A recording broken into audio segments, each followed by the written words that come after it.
Hello and welcome to the first installment of this multi-part series on structuring the rhetorical analysis essay. In this set of videos, I will walk you through a useful structure for putting together a rhetorical analysis essay that is it's useful broadly, but especially useful when you have a sort of time constraint like you'll have on the AP essay. So the first things you need to sort of get together in order to analyze, as you read the texts that you'll be analyzing through the first time, gather your thinking about SOAPs, more on that in a moment. Keep an eye on rhetorical strategies, what appeals are being used, how they're being implemented, what sorts of style is the speaker or the writer using. Notice these details your first time through, and it'll make your job a lot easier. It'll also help you if you have some questions about purpose or about tone within the speech. And then probably the most important piece here: why these strategies? So this is the analysis part. Without this, you're merely summarizing the text. You've got to land on an idea of what the purpose of the speech is, and then as you go through the speech, you have to analyze.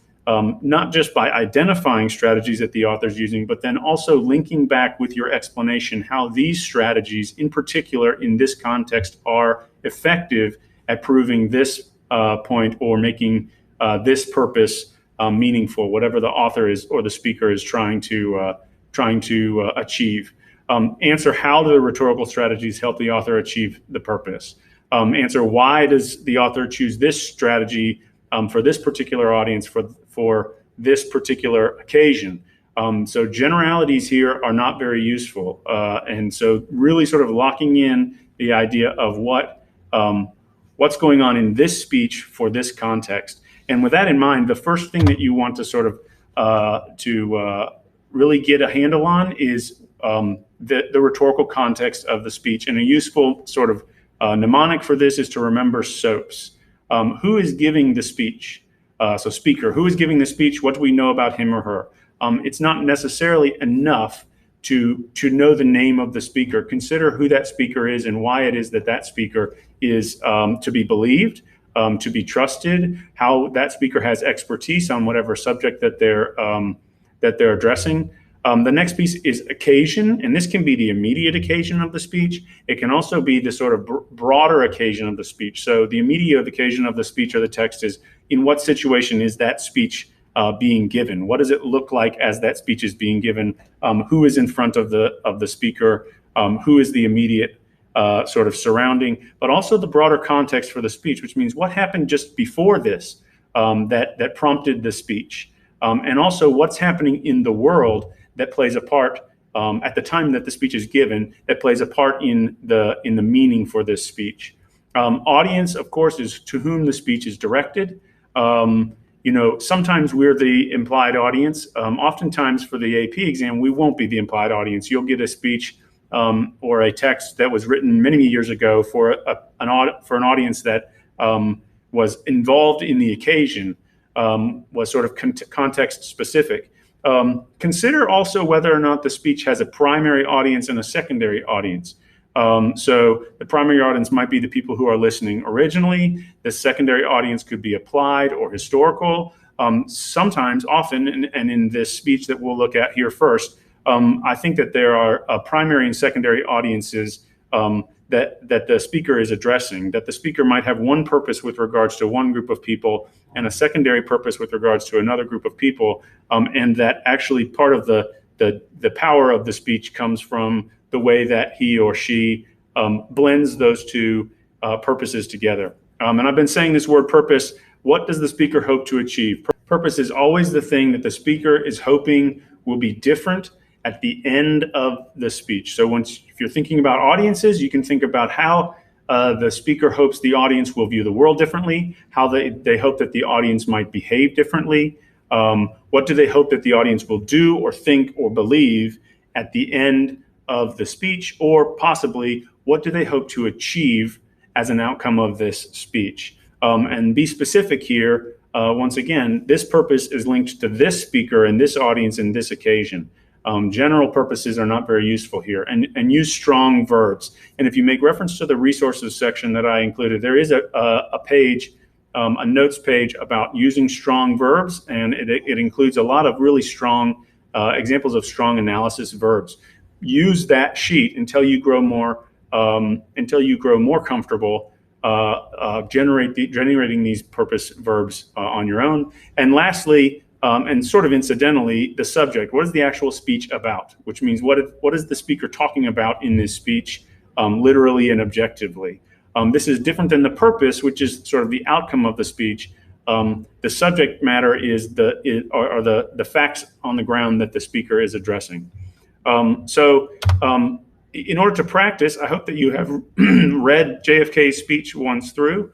So at this point, take some time. There is a SOAPs chart for you to complete. Take a few minutes and reread the speech or go back through it and see if you can determine the speaker, the occasion, the audience, primary and secondary, the purposes, primary and secondary, and then the subject matter of that speech.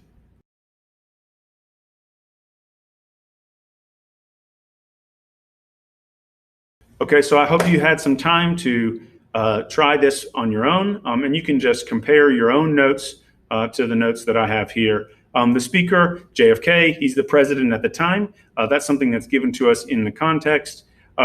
If we know more about him, or if we can read between the lines of the speech itself, we might realize that he is a rather liberal Democrat president, and that is something that if you know about JFK, you can bring to the table. If you don't know, you really can sort of intuit it by looking at the details of the speech itself. And he's hugely popular in the U.S. during his presidency, and is considered to be a populist president also. And again, that's something that we might be able to see if we know what the qualities of populism is. But if we know that about him going in, it helps us to see the moves, to really sort of understand the moves he's making in the speech. As far as occasion, this is a press conference. There may be a live audience besides the press, but even if it's just the press, he is speaking to radio and television audiences nationwide. The thing that happened, the inciting incident here, is that the steel companies have just raised their prices. That's the sort of immediate exigence of this speech. And again, that's given to you in the context explanation in the prompt. The U.S. has been in a recession. That's also there, and it's implied in a lot of ways in the speech itself. And then at least one thing that's happening in the world that plays a part in the meaning of the speech is that the U.S. is also engaged in a war in Vietnam. And this is something that JFK makes reference to within the speech.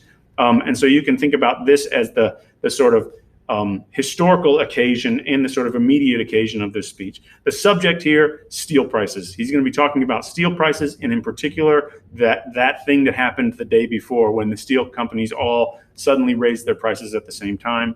And then we have these two audiences, right? That he's speaking both to the American people broadly. This is a press conference by a president. He is understood that the population of the country will be listening and will be watching. But also he's speaking in some ways, in really particular ways, to the steel companies themselves. And if you watch this speech as it develops, one of the things that JFK does really well here is that he plays these two audiences off of each other, that he galvanizes the American audience to reject the actions, and he hopes to convince them to support whatever actions he takes against the steel companies. Near the end of the speech, he starts talking about the possibility of action. And so he's hoping, on the one hand, to bring the American audience together. This is what we mean when we say a populist president, someone who appeals to the popular opinions, to the hearts and minds of the broad public. And then that steel company side, you can see that in his choice of strategies and words, that he's really demonizing their actions, that he's almost threatening them or trying to intimidate them into changing their ideas. So in the next video, you'll be taking these elements and trying to integrate them into the introduction to your analysis essay, and really establishing this context at the beginning of your essay is super important, not only because it demonstrates a clear understanding of the rhetorical situation of the speech, but also because it is really these things, the purpose and the audience and the occasion, that should underlie and drive your analysis of the strategies later in the speech.